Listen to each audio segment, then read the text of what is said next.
What's going on, guys? It's Jimmy here. Okay, we're really starting to see a larger and larger disturbing trend here, and I'm going to start with Walgreens here, but you're going to see that it's more and more large companies here in the United States that's affecting thousands and thousands of jobs and millions of people here. And this is a really large part of the economy, and you're going to see it's a disturbing trend. Okay, so let me start with Walgreens here, and you can let me know your thoughts on this because you're going to see the trend here, and it ain't good. It ain't good. So take a look here at this. Okay, first, we start with Walgreens. Walgreens is closing over 450 locations here nationwide. This is just the tip of the iceberg. Walgreens expects to close 450 locations, said the CFO James Kehoe said in the company's earnings call this week. This will lead to tens of thousands of jobs being lost here and families being, kicked out on the streets. The pharmacy chains reported lower earnings on Tuesday compared with the same quarter last year. The company is facing muted consumer spending and a pullback in the demand for the C-19 vaccines. Yeah. The CEO, Rosalind Brewer, said the company was increasing its cost-saving efforts to $4.1 billion and taking immediate action to optimize profitability for our U.S. healthcare segment. And as I said, this is just the tip of the iceberg as we're really starting to see a crumbling economy. Things are not getting better.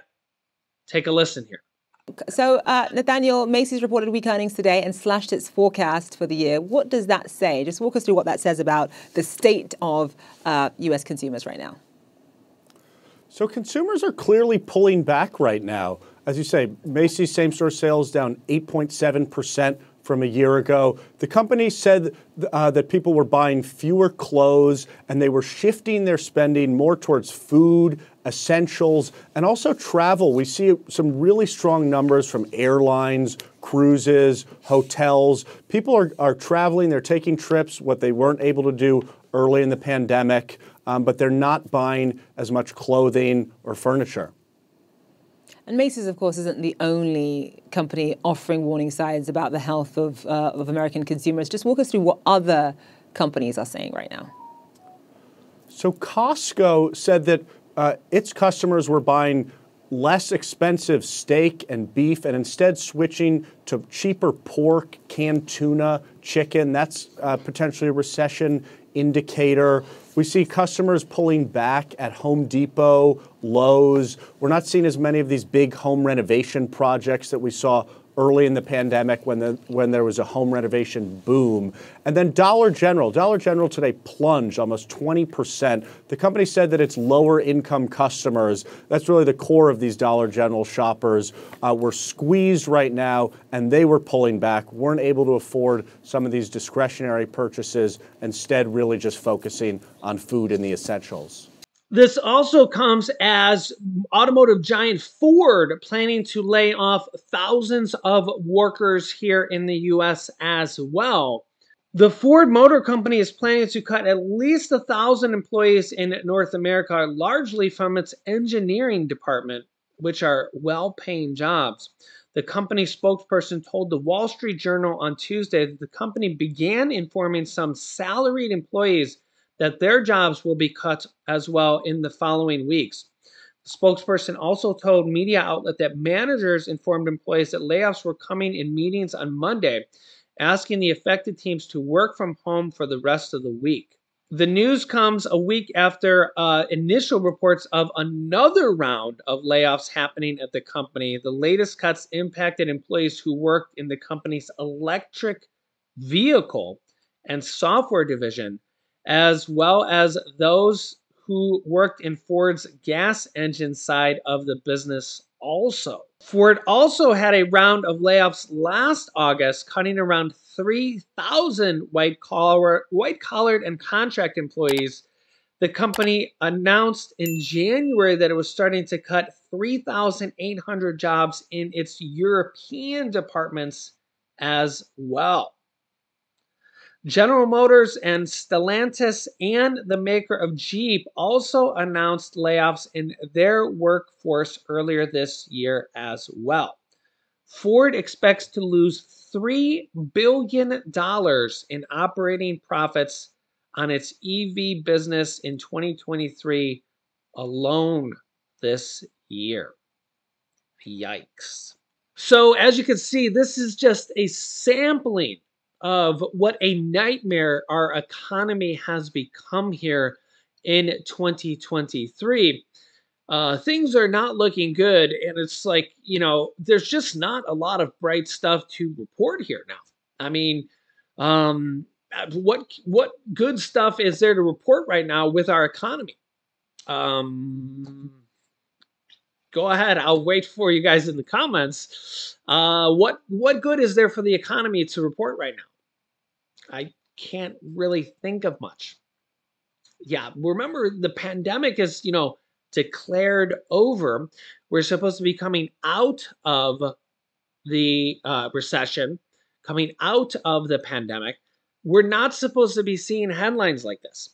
And, you know, don't thank the Fed, don't thank Jerome Powell, because they're not helping at all. So it's just like we're literally fighting one battle after the next. And it's just, yeah, it's just, yeah, a lack for words, you know, for better or worse. And then it's just like we have the next presidential election, and it's looking like a rematch of Trump versus Biden. And that's going to be a rough one too, because when you look at what most people are saying, you know, they want somebody new. They want a new candidate in there. You know, most people are just kind of like, you know, tired of the Trump versus Biden stuff, you know. And I mean, we're not really seeing a new, you know, candidate that can really shine through, you know, over Trump versus Biden. It really is just looking like it's going to be Trump versus Biden again. Now, don't get me wrong. We have a year and a half to go until November of next year. Not quite, a little bit less than that now that it's July. But it's looking like it's going to be a Trump versus Biden rematch. Now we got a lot of time here. I mean, over a year. But I mean, do you think it's going to be Trump versus Biden again?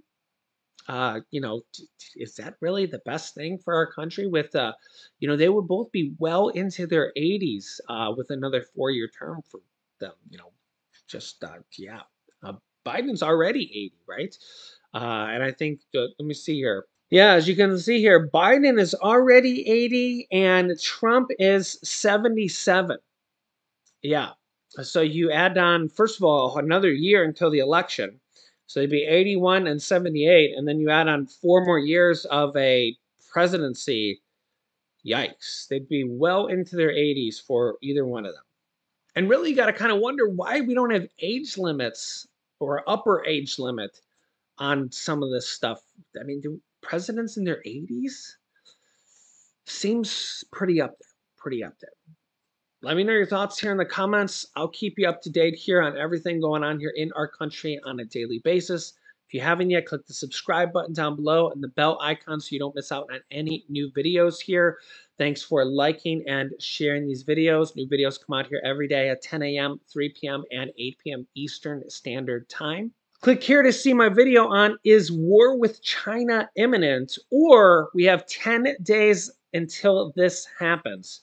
Thanks for watching, guys, and I will see you in the next video.